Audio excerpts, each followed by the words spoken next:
Good morning to all of you. कैसे हैं आप सब लोग? उम्मीद करता हूँ सब अच्छे होंगे, खुश होंगे। तो बच्चों, आज का अपना टॉपिक क्या है? आज का अपना टॉपिक है प्राइमरी मार्केट। प्राइमरी मार्केट, पहले तो बच्चों याद रखो, ये प्राइमरी मार्केट मतलब अपन ने पढ़ा था कैपिटल मार्केट, दो हिस्से होते हैं, प्राइमरी सेकेंडरी। ये है प्राइमरी मार्केट, जिसके अंदर अपन सिर्फ और सिर्फ किसकी बात करेंगे? सर, जो नई कंपनी आती है।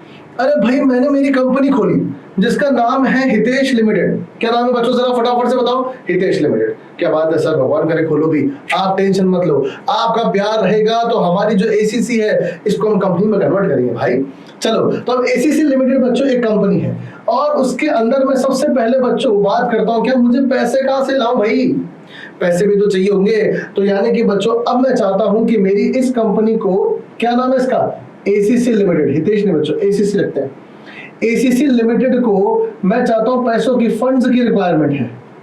तो अब ये फंड्स कैसे रेज करते हैं बच्चों, ये मैं आज आपको बताने जा रहा हूं। मेथड्स कौन कौन से, आइए देखते हैं। सबसे पहला जो मेथड है, हम उसे बोलते हैं बच्चों क्या?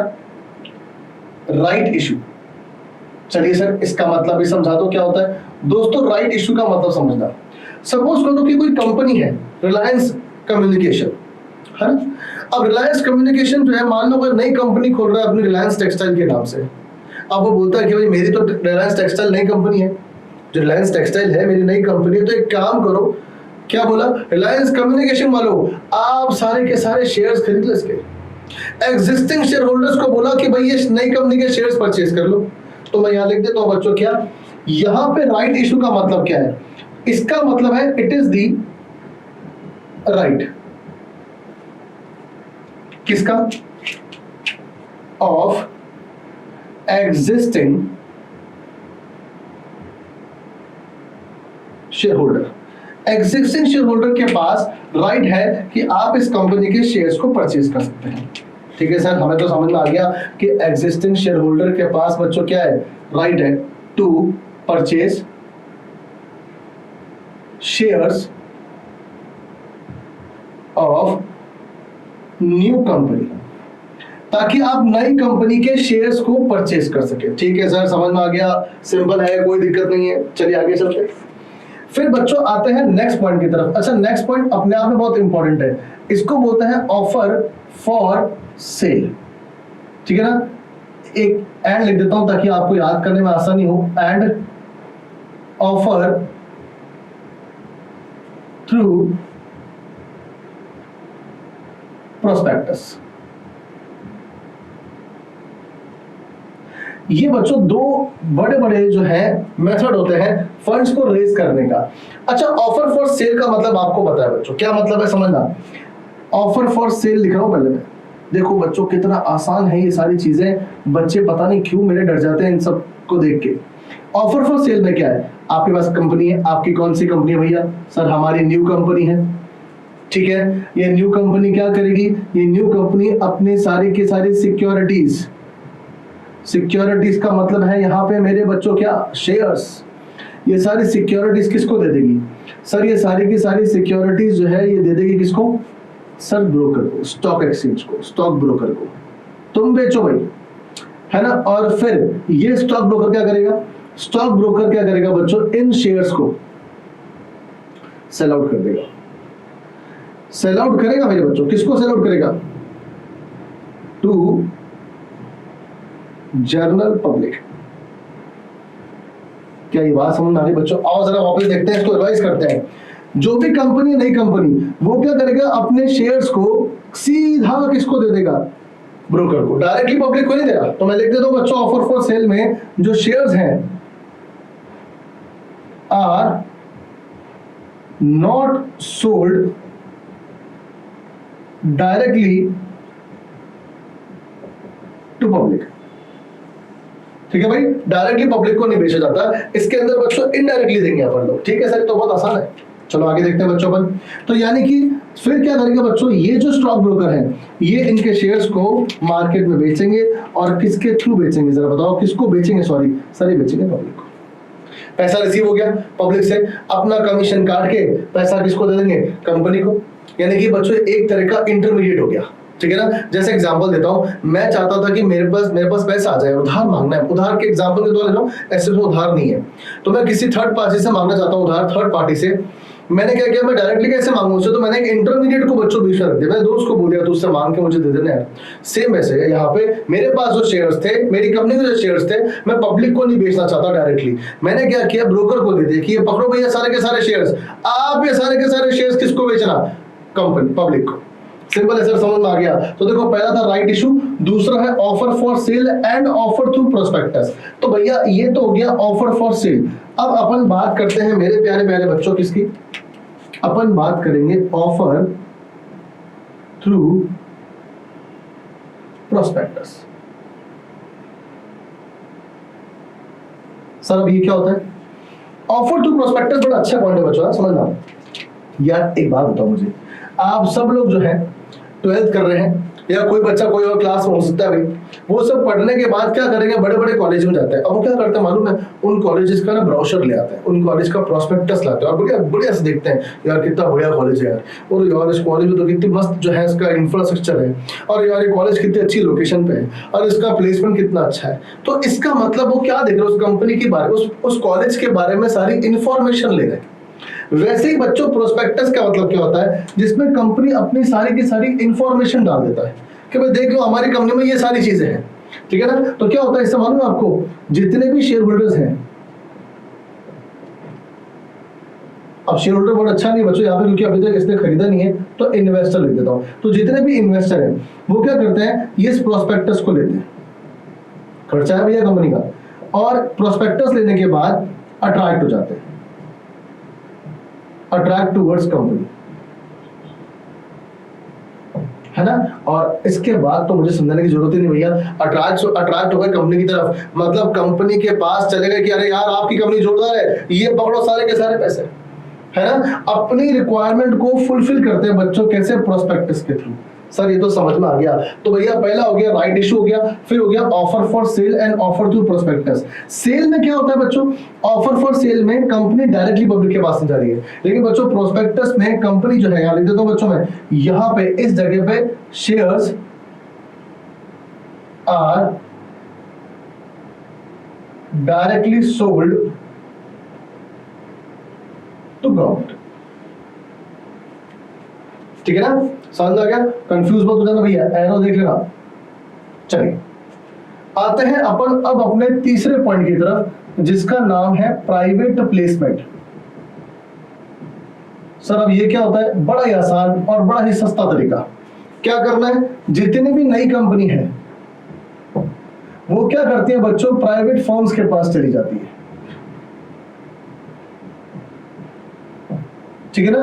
प्राइवेट फर्म से क्या करते हैं, जरा फटाफट से बताओ, प्राइवेट फर्म से ये लोग क्या करते हैं बच्चों, पैसा लेते हैं। जैसे एग्जांपल देता हूं, प्राइवेट फर्म का मतलब क्या है, LIC हो गया, है ना। इस तरह से बच्चों कोई बड़े बड़े इंडिविजुअल्स हो गए, ठीक है ना, इन लोगों के पास जाती है, बोलती है कि यार एक काम करो, पकड़ो ना सारे के सारे शेयर्स। आपको छोटा सा एग्जांपल देता हूं, सपोज करो बच्चों ACC लिमिटेड है।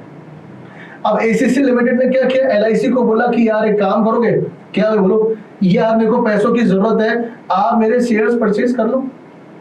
LIC बोलता है कि अच्छा चलो ठीक है, मैं ले लेता हूँ आपके शेयर्स, कोई दिक्कत नहीं है, ठीक है ना। कितने के शेयर्स हैं सर, वैसे तो ये 1 करोड़ के थे, चलो कोई नहीं, मैं आपको 1 करोड़ पार वैल्यू पे बेच देता हूँ, 1 करोड़ बेचता हूँ। अब मेरे को 1 करोड़ की जरूरत थी, LIC ने मेरे 1 करोड़ के शेयर्स परचेज कर लिए, मेरे पास पैसा आ गया, सबसे सस्ता काम है भैया, है ना। तो यानी कि हटाओ बच्चों ने इसको, यानी कि इसका मतलब क्या है, नई कंपनी प्राइवेट फर्म्स के पास जाती है और क्या बोलती है कि भाई हमें फंड्स की, हमारी फंड्स की जो रिक्वायरमेंट है आप उसे फुलफिल कर दो।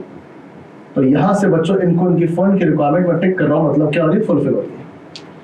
ठीक है सर, समझ में आ गया, कोई दिक्कत नहीं है। तो यानी कि यहां पर तो बच्चों प्राइवेट फर्म्स क्या करती हैं, परचेज कर लेती हैं क्या, शेयर्स ऑफ न्यू कंपनी। ठीक है सर, ये तो बहुत ही बढ़िया काम हो गया, बढ़िया मजा आ गया सर। तो बच्चों आगे चलते हैं अपन, अब देखें सर एक बार कौन कौन से पॉइंट हो गए। सर 3 पॉइंट करवा दिया आपने, राइट इशू करा दिया, offer for cell, private placement. चलिए बच्चों तो 3rd पॉइंट पूरा हो चुका है, चलते हैं अपन 4th पॉइंट की तरफ, और 4th पॉइंट है बच्चों EIPO। चलिए क्या होता है बच्चों, इलेक्ट्रॉनिक, अच्छा ई का मतलब देख लेना बच्चों पहले अपन, इसका मतलब है electronic initial public offer. Sir इसका मतलब क्या होता है? बहुत सिंपल है बच्चों, मैं आपको इसका एग्जांपल के थ्रू समझाता हूँ, आपको समझ में आएगा। देखो सपोज करो जितनी भी इसके अंदर नई कंपनी होती है, न्यू कंपनी, वो क्या करेगी बच्चों? वो एक अपॉइंट करेगी स्टॉक ब्रोकर, ठीक है ना? एक अपॉइंट करेगी, क्या अपॉइंट करेगी बच्चों? स्टॉक ब्रोकर अपॉइंट कर लेंगे हम लोग एक, ठीक है सर, ठीक है ना? ये स्टॉक ब्रोकर क्या करेगा? इन्वेस्टर्स को ढूंढेगा। अच्छा, इन्वेस्टर मतलब बच्चों अभी तो फिलहाल पब्लिक ही मान लो, है ना, क्योंकि हमारे तो नए शेयर्स है। और ये सारा का सारा काम बच्चों कैसा होगा, जरा फटाफट से बताओ? ऑनलाइन, है ना? लोगों को मैसेज कर देगा हम अपने शेयर्स निकाल रहे हैं, लोग इलेक्ट्रॉनिकली बच्चों क्या होगा, इनके शेयर्स को क्या करेगा? परचेज करेगा, इलेक्ट्रॉनिकली ऑनलाइन शेयर्स को परचेज करेगा। ईआईपीओ का मतलब क्या है? नई कंपनी जो है वो एक स्टॉक ब्रोकर को अपॉइंट कर देगी। बोले तू बैठ इधर, बैठ, क्या कर रहा है, कहां जा रहा है, बैठ इधर। हाँ सर बताओ क्या करना है? सारे के सारे इन्वेस्टर्स को ढूंढेगी ऑनलाइन, उनको अप्रोच करेगी कि आओ हमारी कंपनी के शेयर्स परचेज करो। एक है ना बच्चों, एक ऐसी कोई प्राइस रख देते हैं, जैसे सपोज करो मैं मान लेता हूं कि मेरी कंपनी, यहाँ बच्चों यहाँ बता रहा हूं आपको, यहाँ देखो, सपोज करो कि मेरी कंपनी है एसीसी लिमिटेड। अब इसके अंदर क्या किया मैंने, है ना, शेयर्स की प्राइस जो है मैंने बच्चों एक बार के लिए 100 रुपए रख दी। अब यहाँ पे बच्चों स्टॉक ब्रोकर बोलेगा ठीक है सर आप चले जाओ, मैं अपने आप देख लूंगा, आप टेंशन मत लो, मैं बैठा हूं ना भाई, मैं हूं ना, ठीक है भाई। ये सारे के सारे इन्वेस्टर्स को ढूंढेगा, है ना, इन्वेस्टर्स आएंगे ऑनलाइन। तो अब बच्चों सपोज करो कि मेरे जो शेयर्स हैं वो तो सिर्फ 1000 ही हैं। अब मान लो 1000 से ज्यादा लोग आ गए तो इसकी प्राइस बढ़ा देगा, 100 रुपए से ज्यादा कर देगा। अगर मान लो 1000 से कम आए तो प्राइस को कम कर देगा। तो यानी कि सारा काम क्या हो रहा है बच्चों? इलेक्ट्रॉनिकली हो रहा है, ऑनलाइन हो रहा है, इसलिए हम इसको बोलते हैं क्या? ईआईपीओस। समझ में आ गया? तो इसके अंदर क्या होता है? Under this company under this method new company appoint a stock broker, है ना, which approaches the public online, online के थ्रू बच्चों अप्रोच करेगा और बिड लगेगी, नीलामियां होंगी इसके अंदर शेयर्स की, जैसे कि मैंने आपको बताया। क्लियर है बच्चों? सर हमको समझ में आ गया, एक बार रिवाइज करा दोगे तो मजा आ जाएगा। लेकिन सर एक बात बोलूं, हम हैं सर भोले बच्चे, हमें एग्जाम में बिल्कुल याद नहीं आता सर, इतना थोड़ा याद रहेगा। अरे मैं हूं ना आपके साथ बच्चों, मैं आपको एक बहुत अच्छी ट्रिक बताता हूं उसको याद करने के लिए, पर उससे पहले रिवाइज करते हैं। राइट इशू में एग्जिस्टिंग शेयर होल्डर वाला काम आ जाएगा, वो शेयर्स परचेज कर लेंगे। सेकंड आता है ऑफर फॉर सेल, पब्लिक को डायरेक्टली नहीं, बीच में इन्वॉल्व कर देंगे स्टॉक ब्रोकर को, ठीक है sir. Offer to prospectus, directly public को बेचेंगे, आओ हमारी कंपनी के प्रोस्पेक्टस देख लो भाई, कैसे हैं हम लोग, फटाफट बता दो सर, अच्छे हो, बहुत अच्छे हो, हम तो आपके शेयर्स परचेज करेंगे। वैसे आप बच्चों मेरी एसीसी लिमिटेड अगर कंपनी में कन्वर्ट होती है तो शेयर्स परचेज करोगे? सर आप भी ऐसी ऐसी बातें करते हो ना कभी कभी, तो ऑब्वियसली परचेज करेंगे सर, आप दिखते इतने स्मार्ट हो।